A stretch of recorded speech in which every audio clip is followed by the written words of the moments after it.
President Donald Trump, his family and closest supporters taking the stage triumphant overnight as he was declared the 47th president of the United States. If you went to bed early, these are some of the moments that you missed as he gave his victory speech. Results poured in that gave him a clear path to victory in both the Electoral College and now the popular vote. This is the National News Desk, America's News Now. Thanks for joining us. I'm Jan Jeffcoat. It is Wednesday, November 6th. And this morning, America has spoken and picked the next leader of our great country, the 45th president, now on his way to becoming the 47th president. Take a look at the electoral map showing projections. This is from the Associated Press.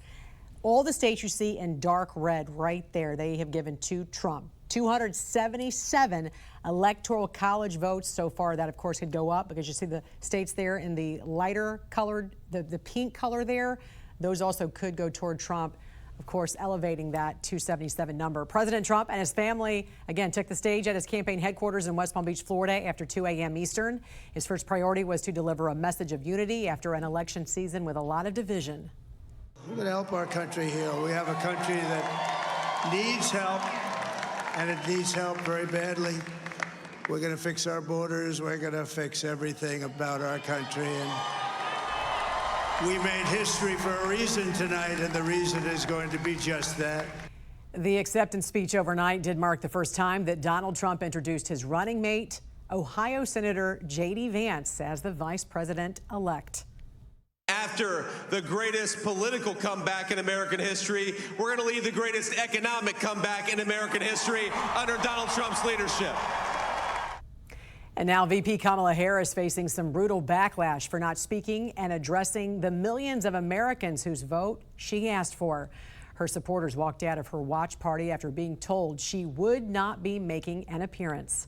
We're also watching the balance of power in Congress with a major shakeup in the Senate and some tight numbers in the House. We do have team coverage across the country and all the latest results coming in this morning. We want to start, though, with Mark Boyle at the live desk. Mark. Jan, good morning. Breaking news overnight. The race has been called for President Donald Trump. He got that 270 mark right after securing the major battleground of Pennsylvania, where both candidates spent so much critical time and resources in the days and the months and the hours leading up to yesterday on Election Day. After being declared the winner, Trump appeared here at Mar-a-Lago in West Palm Beach with his entire family and hundreds of supporters there and addressed the nation for the second time as president-elect.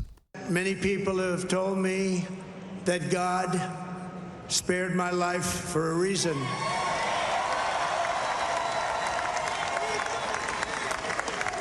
And that reason was to save our country and to restore America to greatness. And now we are going to fulfill that mission together. We're going to fulfill that mission. The task before us will not be easy, but I will bring every ounce of energy, spirit, and fight that I have in my soul to the job that you've entrusted to me. And here's where things stand this morning as you are waking up. Let's run through the numbers, the data coming from the AP right now. Trump has secured 277 electoral college votes. Kamala Harris, 224 as of right now. Turning to the popular vote, a lot of people were wondering where will things shake out with that. The AP says Trump won with more than 51% of Americans over Harris's 47%. The number specifically 71 million to 66 million, to put that in perspective. In Congress, Republicans have won control of the Senate, retaking the chamber for the first time in 4 years. That will hand the GOP the lead role in confirming the next president's cabinet, as well as any Supreme Court justice if there is a vacancy under his watch. Right now, dozens of races for the House are still being tabulated this morning. Meantime, we are waiting to hear from Kamala Harris this morning and possibly another speech from President-elect Donald Trump. We'll continue to bring you the very latest election results throughout the morning right here at the live desk, and you can check anytime online at thenationaldesk.com.